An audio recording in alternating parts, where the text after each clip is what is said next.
ಅಲ್ಲ, ಅವ್ರು ಮೊದಲೇ ಅಕ್ಟೋಬರ್ ತಿಂಗಳಲ್ಲಿ ಕೊಡ್ತೇವೆ ವರದಿಯನ್ನಂತ ಅವರೇ ಹೇಳಿದರು. ಯಾರು, ನಮ್ಮ SIT ಅವರು. ಈ ಬಹುಶಃ ಈ 31st ಒಳಗಡೆ ಕೊಡ್ಬೋದು ಅಂತ ಕಾಣಿಸುತ್ತೆ.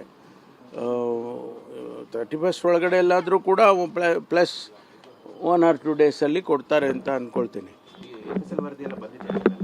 ಅದೇ ಎಲ್ಲ ಕಾಂಪ್ರಹೆನ್ಸಿವ್ ಆಗಿ ರಿಪೋರ್ಟ್ ಮಾಡಬೇಕು ಅಂತ ಹೇಳಿದ್ದೇವೆ ಅವ್ರಿಗೆ.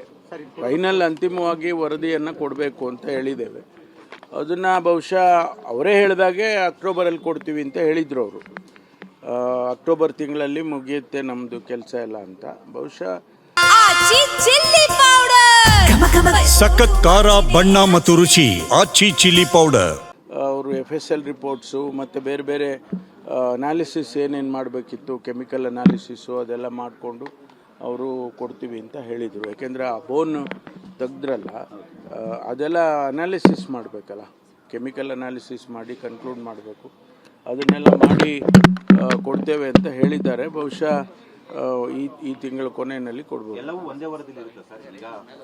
ಅದು ನೋಡಬೇಕು. ಯಾಕೆಂದರೆ ಅವರು ಮೇಜರ್ ಆಗಿ ಇಂಟರಿಮ್ ಆಗಿ ಕೊಡ್ತಾರಾ ಅಥವಾ ಪೂರ್ತಿ ಸಂಪೂರ್ಣವಾದ ವರದಿಯನ್ನು ಕೊಡ್ತಾರಾ, ಅದನ್ನು ನಾವು ಈಗಲೇ ಹೇಳಕ್ಕೆ ಬರೋದಿಲ್ಲ.